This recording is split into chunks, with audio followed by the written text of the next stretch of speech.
So today, I will be speaking about this new information era. Before I do that, I want to thank you all for having me here. The last time I was in this building was 2008. May I have that first slide, please? Here in 2008, I was 18 years old. I was a very strict atheist. And, of course, I was welcomed here. I'm 35 now. I live in Los Angeles. I am not an atheist. I'm a Buddhist. And still, I'm welcomed here. This is one of my favorite things about the UU members. You all are so warm and inviting, so I want to thank you for that.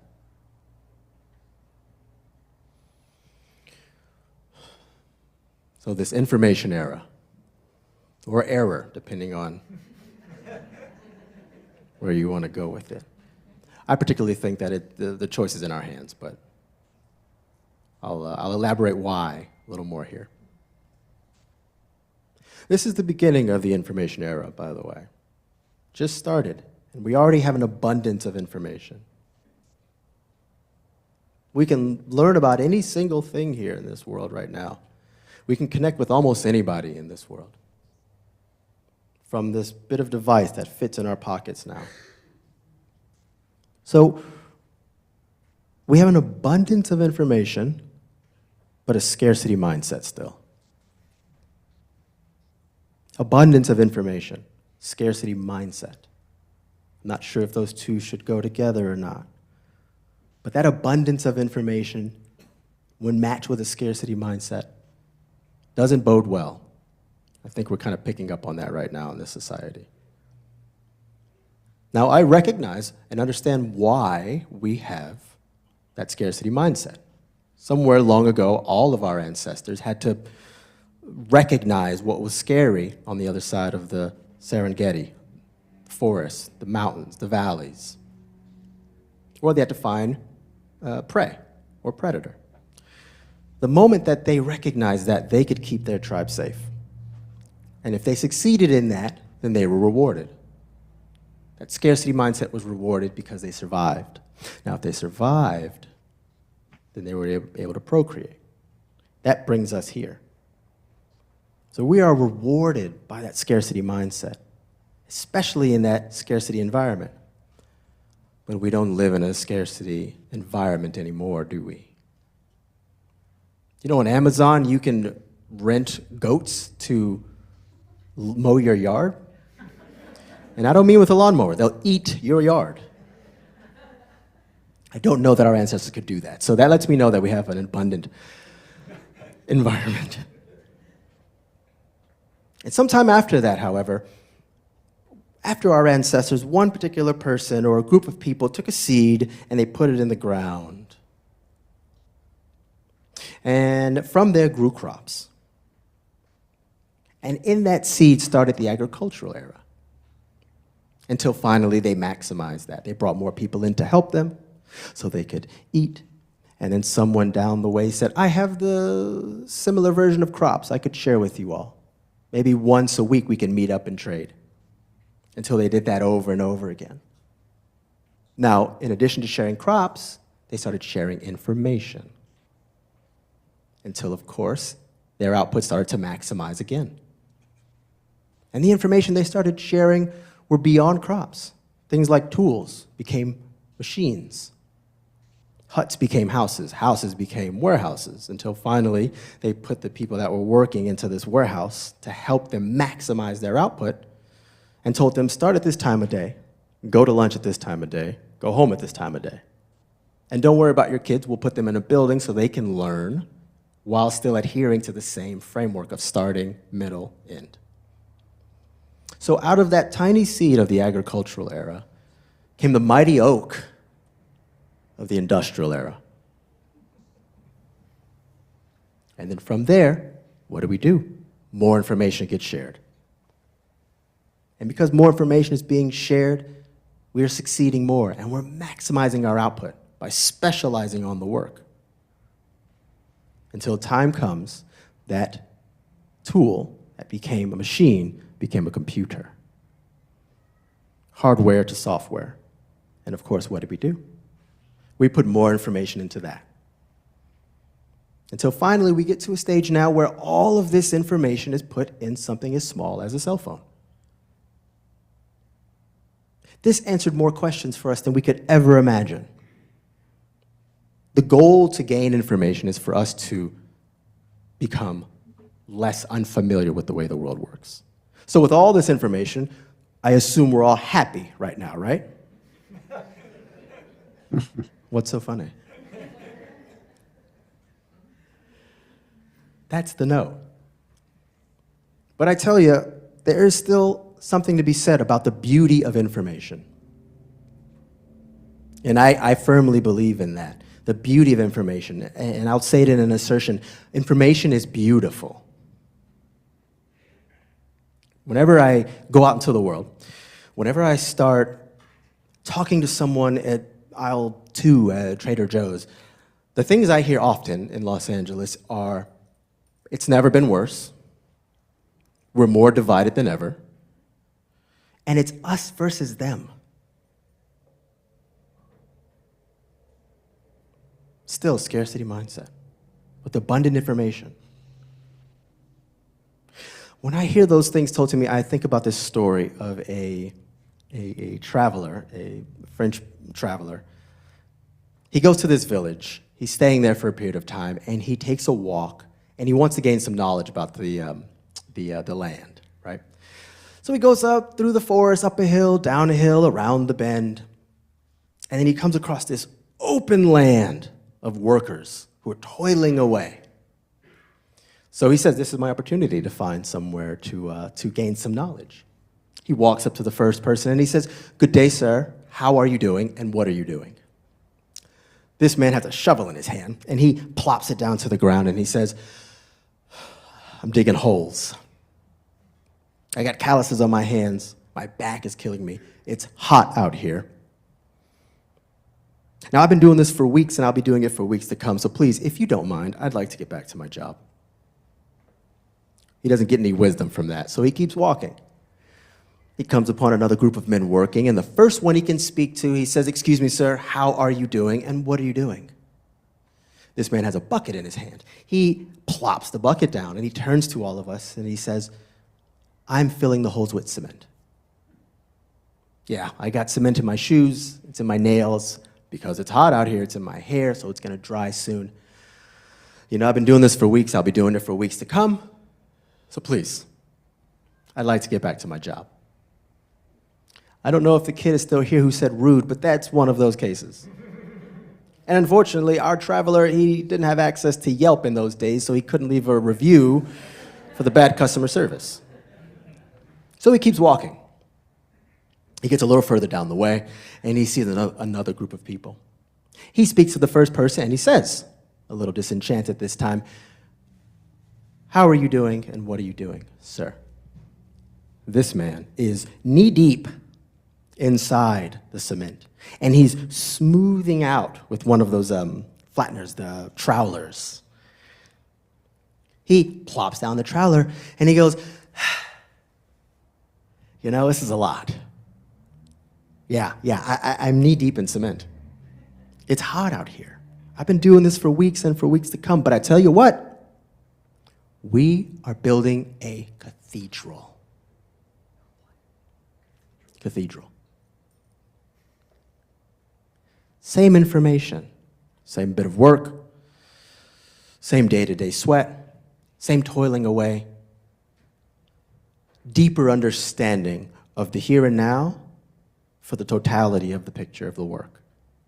That third man recognized that his weeks of work and weeks to come, and maybe even years to come of work, is worth it for the generations of centuries of people going into that cathedral to find peace, to find safety, to take their children and their children there.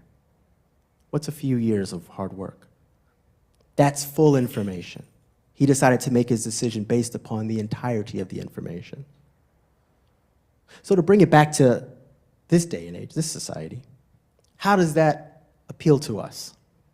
Well, I'm glad you heard me ask me that question. Next slide, please. Did you know that violent crimes have almost halved in the United States?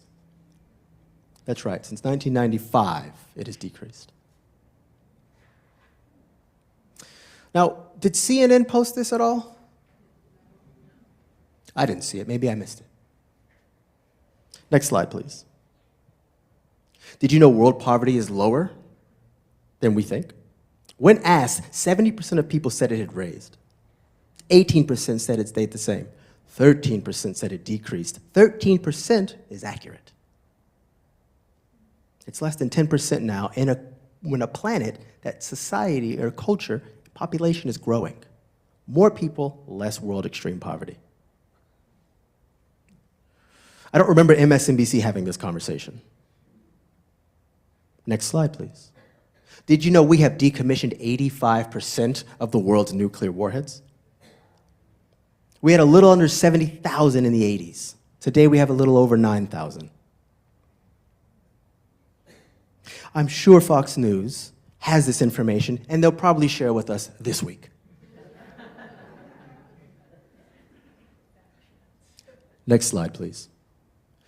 Did you know the global effort to restore forestation in this planet is on mark to hit their goal in the next 5 years? The Bond Challenge set a goal out to reforest this planet. By the way, forestation cleans up about 40% of human emissions. That's a large percentage. This should be talked about much more. This should be celebrated much more. But it's not. Next slide, please. Here's a few more, just in case. Life expectancy has gone up. Investments in renewable energy, health spending, people living in a democracy, literacy, electricity access, all have gone up. Sourced and dated. Did we see this on CBS, NBC, ABC, WWE, MLB, YMCA, BMW, any of those at all? I don't think so. Next slide, please. Here's a few more just in case you need to be more convinced.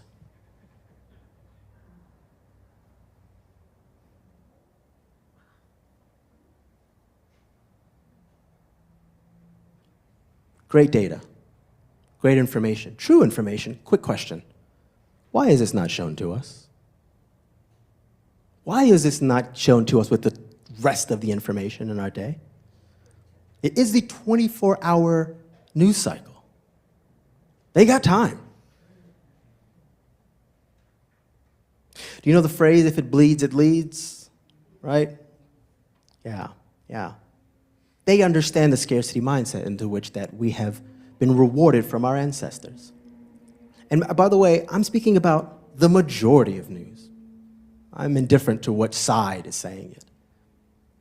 If I hear news information, if I hear some information being shared to me in the media, my first thought is, does this make me feel angry or scared? If it does, I know what they're invested in.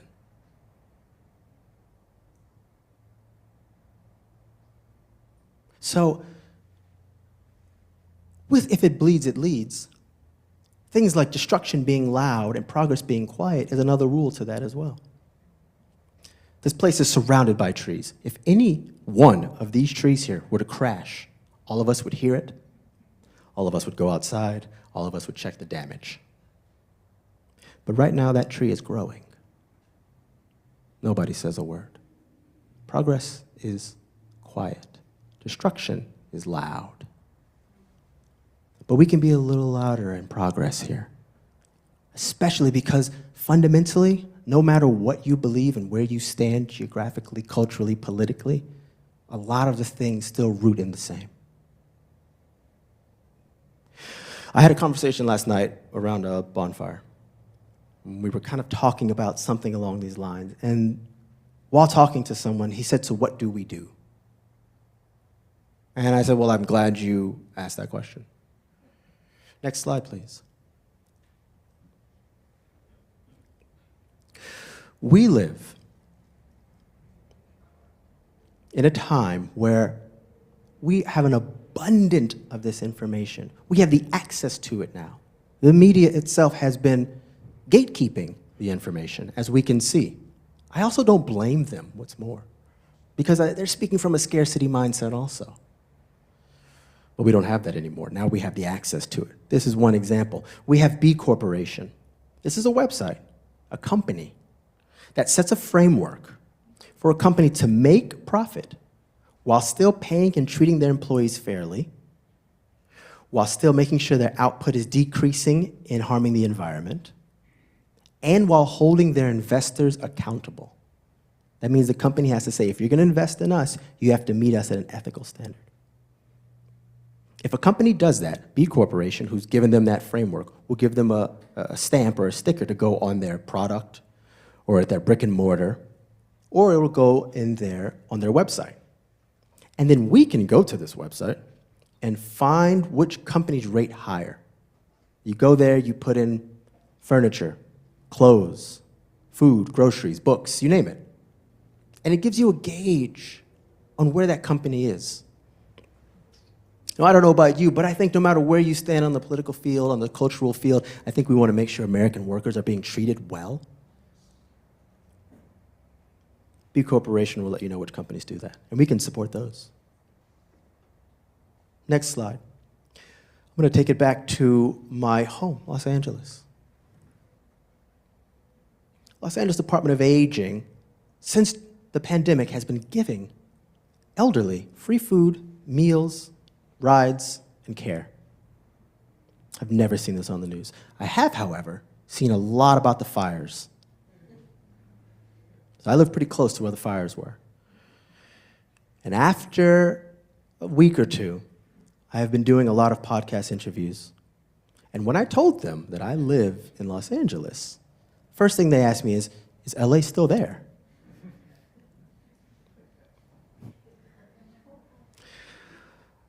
I'm going to tell you some good news. LA is still very much there. Not only is LA still there, us Angelinos, we band together and we take care of each other. We recognize that society has been deemed us as Holly weird. I got news for you, that's a small percentage. We take care of each other. And when those fires happen, and I'm going to my neighbors and helping them, and I'm out in the streets, moving debris to help traffic go by, not one time, not one single time, not one iota of a single time, did I turn to any individual and did I say, before I help you, are you a Republican or a Democrat? Because I'm a human being, that's why. To be more specific about it, I'm a conscious being having a human experience. This body, this vessel of mine, it changes over time. My thoughts, feelings, and actions, they change over time. My consciousness is eternal. And that's where I resonate from. So when I see every single one of you and everyone else in the world, I see that same consciousness. I see that same unity. And that transcends Republican, Democrat, East, West, North, South, black, blue, so on and so forth. But in the meantime, everybody else outside of LA has been told that LA's gone, without even mentioning this. Next slide, please. This is Goods Unite Us. This is an app you can download on your phone. You can look up the majority of big companies and find out where they put their money politically. One way, the other way, a bit of both, or not at all. Some companies don't want to play politics because of its inherent divisive nature. That's how we vote with our dollars. That's how we vote more than waiting every 2 years or every 4 years. That's how we take care of each other in a capital D democracy, in a capitalistic society. And that ability to have that democratic process, if I may speak directly to the UU congregation, that is your fifth principle. The right to conscience and the use of the democratic process in your congregation and the society at large. It's baked right in there. Next slide, please. If any of this resonates with you, any of this, I highly recommend scanning this QR code. This goes to my website, and I send out newsletters 2 to 5 times a month. And it's filled with more good news like before, and ways that we can contribute and connect with each other and help each other. I am tired of hearing division in this world. I am exhausted hearing it. I'm only 35 and I'm exhausted. The media are gatekeepers. And again, they're speaking from their scarcity mindset. I understand why they would do that. They want to keep the status quo of what they've gained. Totally understandable. I'm not here to blame. I'm here to find the cause of it. The moment we start blaming is the moment we activate anger. We don't think clearly. All we have to do is start turning to working together, turning to understand each other. You don't have to agree to understand somebody. And things like voting with our dollars in this sort of society is key. And we can do that together. Every single day of my life, I spend trying to hear through the divisive ways that society is pointing to us about how different we are. Yes, we're different. It's beautiful. That's the point. And once you see division as beauty, the division becomes dynamism. And that in itself breathes inclusion. So what do we do in this society here? How did we get to the state? From the first way of agricultural to the industrial to the information. We get to this point here where the media has been gatekeeping that, but they don't hold the keys anymore. Matter of fact, I don't think the gate's even there anymore. We have so much access to it for cases like this.